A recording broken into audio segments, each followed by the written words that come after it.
There was a certain person from Ramathahim, a Zophite from the hill country of Ephraim, named Elkanah, who had 2 wives, one named Hannah and the other Peninnah. Peninnah had children, but Hannah was childless. Elkanah made an annual voyage from Ephraim to Shiloh to worship and sacrifice to the Holy One, the God of Israel. The 2 sons of Eli, Hophni and Phinehas, served as priests of the Holy One there. When the time came for Elkanah to sacrifice, he would give portions to Phinehas and her children, and a double portion to Hannah, for he loved Hannah, even though the Holy One made her childless. And because the Holy One closed her womb, her rival constantly taunted her. As a result, she grew gravely depressed. This went on for years.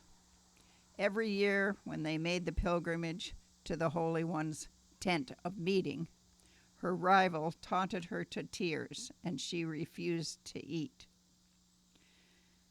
Elkanah, her husband, would ask, "Hannah, why do you cry? And why do you refuse to eat, to grieve? Am I not more to you than 10 sons?"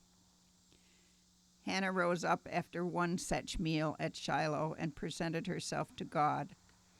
At the time, the priest Eli was sitting on a chair by the door of the tent of meeting. Hannah, deeply depressed, wept greatly, vowing, "God, omnipotent, look with pity on your handmaid. Don't forsake me. Remember me. If you will give me a child, a male, I will dedicate him to you. For all the days of his life he will neither drink wine nor liquor, and no razor will ever touch his head." As she kept praying to the Holy One, Eli noticed her lips. Hannah was praying silently. Her lips moved, but they made no sign. Seeing this, Eli decided she was drunk and said to her, "How long will you continue to remain in this drunken state? Sober up." Hannah replied, "Oh no, it isn't that. I am a woman with a broken heart. I have neither drunk wine nor liquor, but I have been pouring out my heart before the Holy One. Don't judge me as a terrible person. I am simply pouring out my feelings of grief and misery." Eli said, "Go in peace, and may God of Israel grant you your wish." Hannah replied, "You are most kind." Then she left.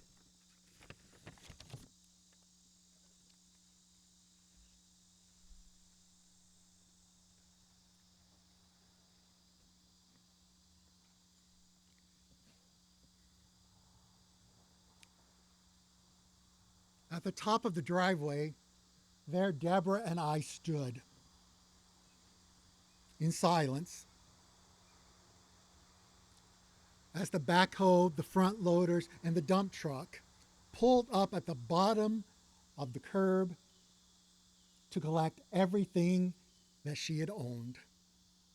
27 years of marriage, 2 children. Deborah's home was above the flood line. Little did she expect when Hurricane Rita and Katrina came through that the levees would break and inundate her home in 6 feet of water above the flood line. Some students and I had begun earlier that week of hauling out everything. A refrigerator that we had duct taped so tight that it would not dare open. Books, record albums, everything down to the end. And then the FEMA rented backhoes and front loaders and dump trucks would come down the street and shovel it all up and dump it in the dump truck. 27 years and it's all in the trash heap. So I stood there, with Deborah's arm wrapped low around my waist and my hand touching her shoulder. And I wondered, oh God, what do I say now? The Holy One was silent, and I took that as my cue as well. For there was nothing I could say that could make it better. Perhaps I could have offered platitudes. Well, you will rebuild. You'll have a better home. But that wouldn't be the 27 years prior. It was pain. Sometimes when we encounter pain, we try to fix it. We want to be the helpers, or at least clergy folks like me. Sometimes we want to be the helper because we think we have all the right words. And trust me, we don't. It is the silence.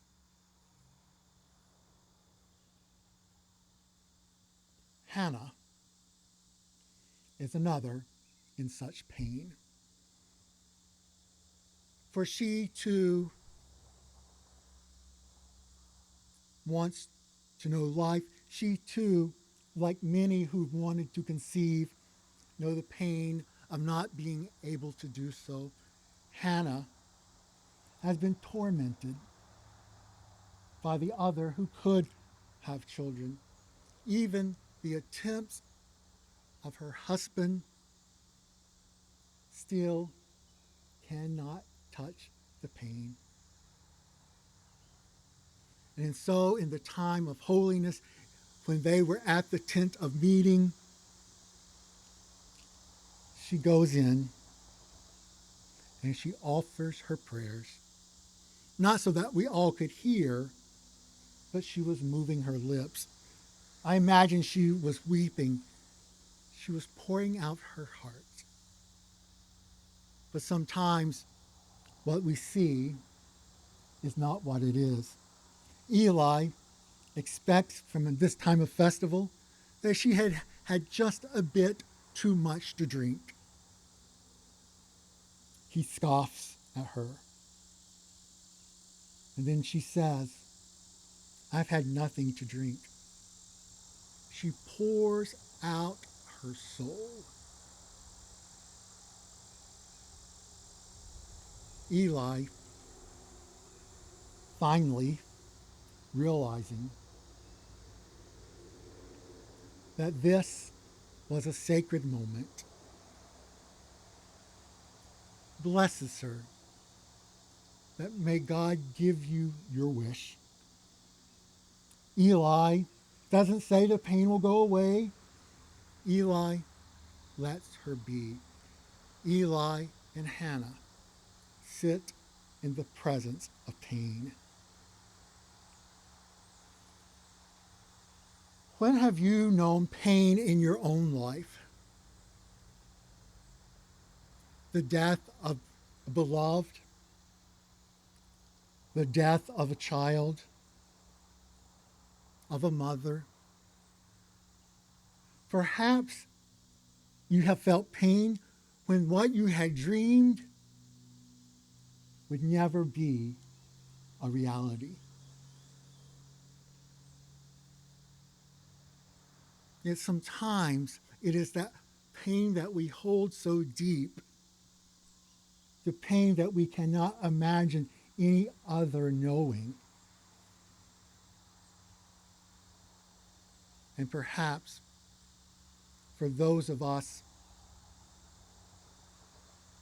who sit in the presence of pain, perhaps our greatest gift to give is just to be present, not to say a word, but to acknowledge and to see the pain before one.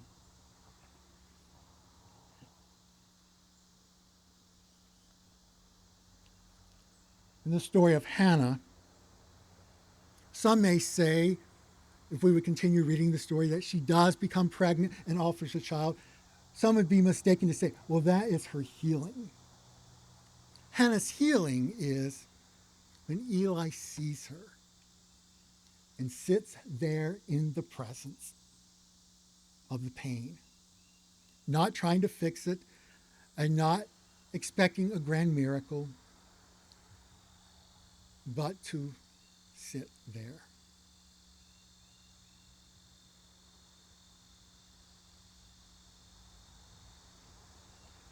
I remember wandering into Maxine's hospital room.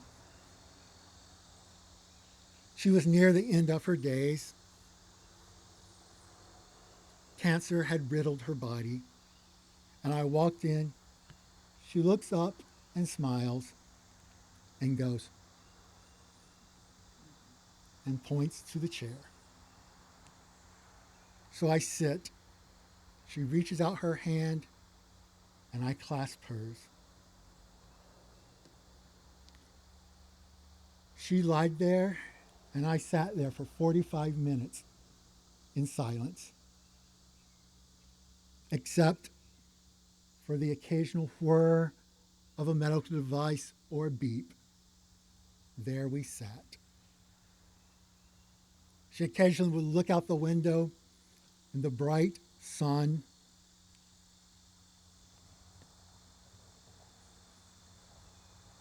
45 minutes later, she squeezes my hand hard and says, "Thank you."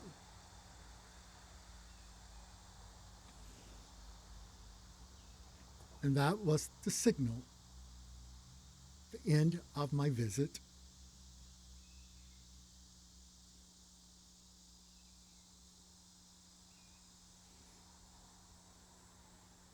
And that's where we leave Hannah. She looks at Eli, perhaps says thank you, and says, "You're most kind." Sitting in the midst of pain, sitting in the presence of what we may not know how to describe, is to be a blessing, to be present. For pain we cannot control, as we cannot control life itself. But when we are there, in the silence, in the presence, the holy is kindled. And we too can be so kind. Amen.